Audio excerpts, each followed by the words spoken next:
दोस्तों कुछ ही दिनों पहले की बात है, बिहार चैप्टर के आईएमए के अध्यक्ष को एक कॉल आता है कि आपके आधार नंबर के साथ, उन्हें उनका आधार नंबर भी बताया जाता है कि आपके आधार नंबर के साथ और आपकी आइडेंटिफिकेशन के साथ एचडीएफसी बैंक मुंबई में एक खाता खुला है जिसमें करोड़ों रुपए के मनी लॉन्ड्रिंग के पैसे इकट्ठे हुए हैं और कुछ इलीगल एक्टिविटीज के भी पैसे इकट्ठे हुए हैं। इतना सुनते ही जो आईएमए के अध्यक्ष है वे चौंक जाते हैं। उन्हें लगता है कि क्या हो गया। जो फोन करने वाला है वो अपने आप को ईडी का अधिकारी बताता है और वो ये बताता है कि आपको हम कुछ ही दिनों में अरेस्ट करने वाले हैं, आपको हम कुछ ही देर में अरेस्ट करने वाले हैं। और अगर आप ये चाहते हैं कि आप अरेस्ट से बचें, आपको आपकी अरेस्ट नहीं हो, तो आपके अकाउंट में अभी जितने भी पैसे हैं उन्हें हम जिन खातों में बता रहे हैं उन खातों में आप डाल दें। दोस्तों अगले 6 दिन और आईएमए के अध्यक्ष ने 4 करोड़ 40 लाख रुपए 113 बैंक खातों में ट्रांसफर कर दिए। चलिए मैं अब आपको दूसरा एक उदाहरण देता हूं। कुछ महीनों पहले की बात है, चंडीगढ़ में एक एसोसिएट प्रोफेसर को एक कॉल आता है कि आपके नाम से एक पार्सल आया है और उस पार्सल में एक ड्रग्स पकड़ा गया है। जो एसोसिएट प्रोफेसर होती है वो भी इस मामले को सुनकर चौंक जाते हैं और उनका कहना ये होता है कि भाई हमने तो कोई भी पार्सल नहीं मंगवाया। लेकिन फोन करने वाला अपने आप को सुपरिटेंडेंट ऑफ पुलिस और आईपीएस ऑफिसर बताता है और वो कहता है कि ठीक है मैं आपको एक वीडियो कॉल करता हूं, आप यहाँ वीडियो कॉल पे देखिए कि क्या हुआ है। वो एक वीडियो कॉल करता है। जब वो वीडियो कॉल करता है तो जो एसोसिएट प्रोफेसर है उनको ये समझ में आता है कि उनका कॉल जो है वो किसी थाने में लगा है, क्योंकि बिल्कुल हूबहू वही सेटअप होता है। पुलिस के वर्दी पहने हुए कुछ अधिकारी होते हैं, उनमें से एक अधिकारी अपना परिचय एक आईपीएस ऑफिसर के रूप में देता है और ये बताता है कि ये पार्सल आप ही के नाम से आए हुए थे और इनमें से ड्रग्स पकड़ा गया है और आपको यह सख्त हिदायत दी जाती है कि जब तक इस मामले का इन्वेस्टिगेशन नहीं हो तब तक आप वीडियो कॉल से हट नहीं सकते हैं, क्योंकि हमने आपको साइबर अरेस्ट कर लिया है। दोस्तों अगले 12 घंटे और अगले 12 टॉर्चर के वो घंटे और इसके अलावा उस जो महिला प्रोफेसर है उनको डरा धमकाकर उनके खाते से लगभग 2.5 करोड़ रुपए ट्रांसफर करवा लिए जाते हैं। दोस्तों ये कुछ उदाहरण है देश में फलते फूलते साइबर अरेस्ट की। जी हाँ, साइबर अरेस्ट साइबर वर्ल्ड की दुनिया में जो साइबर ठग है उनकी दुनिया में एक नया नाम आया है। और साइबर अरेस्ट में सिंपली ये होता है कि आपको एक बड़े अधिकारी का डर दिखाकर, आपको सीबीआई, ईडी या पुलिस के बड़े अधिकारी का डर दिखाकर आपको हाउस अरेस्ट कर लिया जाता है। आपको यह बताया जाता है कि आप कॉल से नहीं हट सकते, आप वीडियो कॉल से नहीं हट सकते या आप स्काइप कॉल से नहीं हट सकते, और जितने समय में आप वो कॉल पे रहते हैं आपको बेहिसाब टॉर्चर किया जाता है और जितने भी पैसे आपके खाते में है वो आपको डरा धमकाकर आपके खाते से ट्रांसफर करा लिया जाता है। दोस्तों आखिर ऐसा हो क्यों रहा है? चलिए, साइबर ठगों ने तो एक नया हथकंडा अपनाया है और चूंकि देश डिजिटल दुनिया की ओर बढ़ रहा है, देश ही नहीं दुनिया डिजिटल हो रही है, तो चलिए सब कुछ डिजिटल है। लेकिन ऐसा क्यों हो रहा है? ऐसा क्यों हो रहा है कि मध्यम वर्ग के लोग, और इनमें से जो ज्यादातर लोग हैं वो काफी हाईली क्वालिफाइड हैं, पढ़े लिखे लोग हैं, तो इतने पढ़े लिखे लोग, कोई डॉक्टर है तो कोई प्रोफेसर है तो कोई इंजीनियर है, यहां तक कि कुछ लोग ऐसे हैं जो कि बैंक के अधिकारी भी हैं। इन लोगों को ईडी, सीबीआई और पुलिस के बड़े अधिकारी का डर दिखाकर उनके जीवन भर की गाड़ी कमाई ठग ली जाती है। आखिर ऐसा क्यों हो रहा है? क्यों ये लोग अपने जीवन भर की गाड़ी कमाई जो है वो कुछ ही मिनटों में अपने जीवन का सौदा करने के बदले उन्हें ट्रांसफर कर देते हैं, उनके अलग अलग खातों में डाल देते हैं?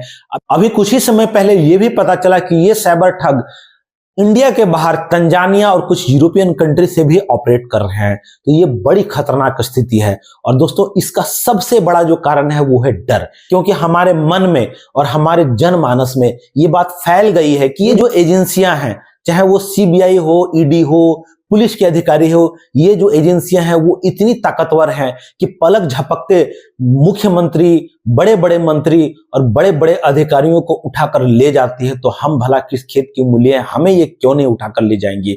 और ये लोग डर जाते हैं।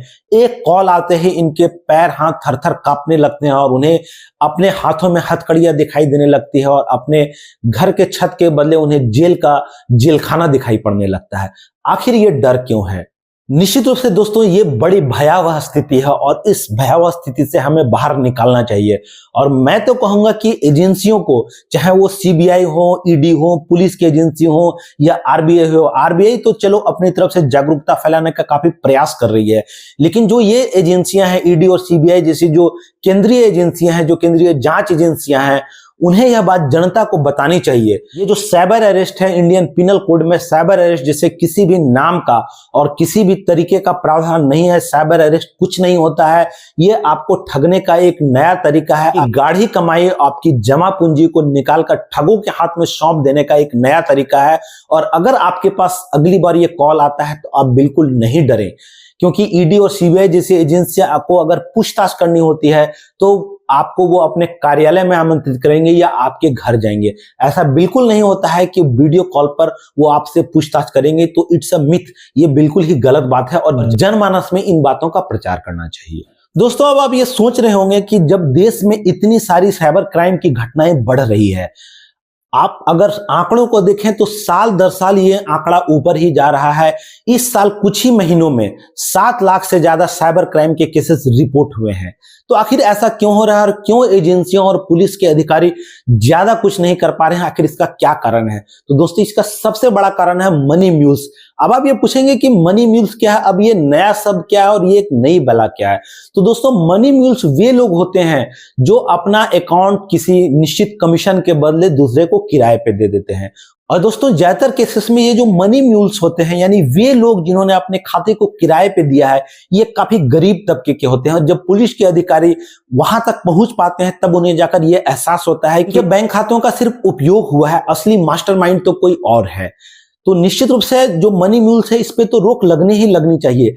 लेकिन आपको वो कौन से उपाय करने चाहिए कि आप इन साइबर ठगों के जाल में न फंसे? तो इसका सबसे बड़ा उत्तर है और इसका सबसे बड़ा जो तरीका है कि आप अपने आप को डर से बाहर निकालें। जी हाँ, डर जब तक आपके मन में है, अगर आपके मन में यह आने लगा कि ईडी और सीबीआई जैसी एजेंसियां हमें उठाकर ले जाएंगी, पुलिस के अधिकारी हमें उठाकर ले जाएंगे और हमारी बाकी की जिंदगी या तो जेल में चक्की पीसते हुए बीतेगी या नहीं तो एक लंबी कानूनी लड़ाई लड़ते हुए बीतेगी, अगर जब तक आपके मन में ये डर है तब तक आपको ये साइबर ठग ठगते ही रहेंगे।